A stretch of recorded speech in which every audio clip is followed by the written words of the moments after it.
ISIS నాయకుడు అబూబకర్ అల్ బగ్దాదీపై America దాడి. Operation కైలా Muller ఇక్కడ దారి మార్పులను అందిస్తుంది.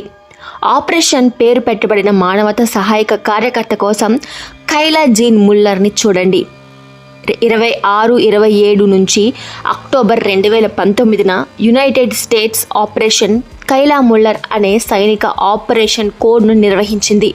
దీని ఫలితంగా అప్పటి ఇస్లామిక్ స్టేట్ నాయకుడు మరియు స్వయం ప్రకటిత ఖలీఫ్ అబూబకర్ అల్ బగ్దాదీ మరణించాడు. ఈ ఆపరేషన్ సిరియాలోని ఇడ్లిబ్ గవర్నమెంట్లోని భారీషా శివారులో జరిగింది. ఈ ఆపరేషన్ను పర్యవేక్షించిన United States central command CENTCOM commander general Kenneth F Mukherjee junior ప్రకారం దాడి జరిగిన సమయంలో అమెరికా దళాల నుంచి పారిపోతుండగా బగ్దాదీ ఆత్మాహుతి బెల్ట్ను పేల్చివేసుకొని 2 పిల్లలతో సహా తనని తాను చంపేసుకున్నాడు.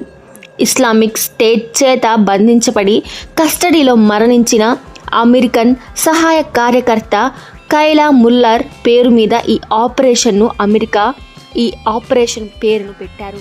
CIA యొక్క ప్రత్యేక కార్యకలాపాల కేంద్రం ఐఎస్ నాయకుడిని గుర్తించడానికి చేసిన నిఘా ప్రయత్నం ఆధారంగా ఈ దాడి ప్రారంభించబడింది. 2 అమెరికా అధికారుల ప్రకారం బగ్దాదీ భార్యలలో ఒకరు మరియు ఒక కొరియన్ అరెస్టుల తర్వాత CIA అతనిపై అసలు నిఘా సమాచారాన్ని పొందించడానికి ఆ తర్వాత CIA ఇరాక్ మరియు సిరియాలోని ఇరాకీ మరియు కుర్దిష్ నిఘా అధికారులతో కలిసి పనిచేసింది. న్యూయార్క్ టైమ్స్ దీన్ని నివేదించింది.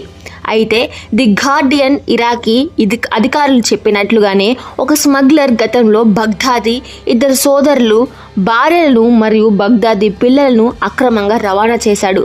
అతని భార్యగా భావించిన ఒక మహిళ మరియు బగ్దాదీ మేనలుడు మార్గాలు మరియు గమ్యస్థానాల గురించి సమాచారం అందించారు. తర్వాత ఈ విరామం వచ్చింది అని నివేదించారు.